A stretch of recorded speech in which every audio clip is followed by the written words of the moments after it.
You heard about the grandmother of rock? A woman who was so good she influenced Chuck. When you think of rock and roll, you think of me, Barry? No? Well, this is Sister Rosetta Tharpe, the godmother of rock from Cotton Plant, Arkansas.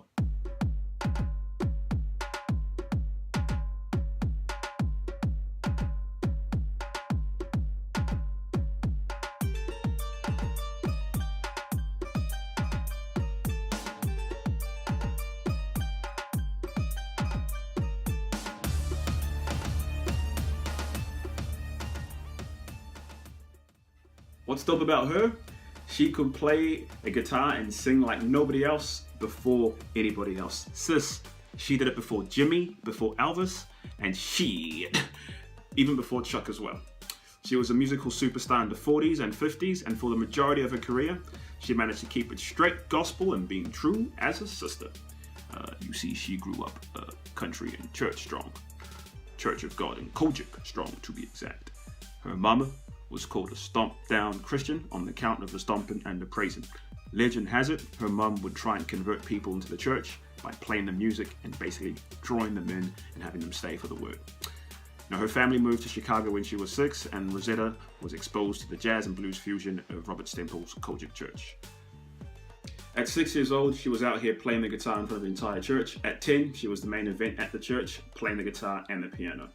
You know, she would end up being married off to a preacher, with her mum thinking that she'd, attract people again with her singing, and maybe they would stay for the word. So this is really personal. Yeah. So, I want to hate on the mum for hustling backwards here, but the more I think about it, the more you realize that her intentions, were kind of good and based on faith.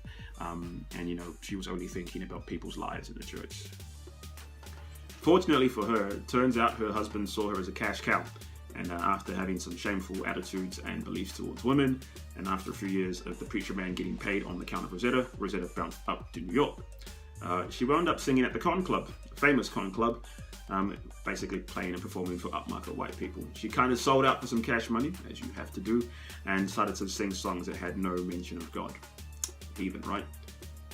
She ended up deciding that, you can sing secular songs during the week and church songs on Sundays. And she did a naughty song when she reinterpreted a gospel song and made it a little bit racy. Despite being the #1 presence in the country in terms of gospel and rock and roll at the time, she couldn't stay in certain hotels and eat at certain restaurants. Why? Because even if you in a band, you still's a nigga. Cool. Rosetta would end up going back to singing gospel songs, and she ended up forming a professional and sexual relationship with Marie Knight. You heard that right. Marie.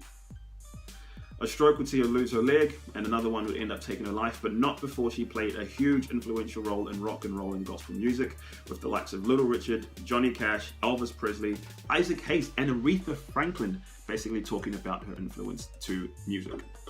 2. The Lost.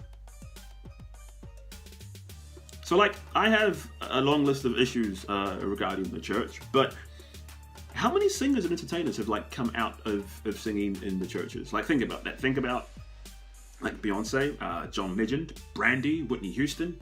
I would mention Carrie Underwood and Jessica Simpson, but we can't be lumping them along the likes of Whitney and Beyonce. But also imagine the people in the 1940s losing their ever-loving mind when she remixed songs and moved God out of it. For perspective, right? I grew up as someone who wasn't allowed to watch Harry Potter because of witchcraft and wizardry. But I wasn't out here taking altar calls out of a song like Rock Me and making it about a man. Imagine that. Also, Sister Rosetta Tharpe only made it into the Rock and Roll Hall of Fame last year. Jay-Z, the rapper, made it in before the Godmother of rock. And don't get me started on those mediocre biting-ass Beach Boys getting there in the first place.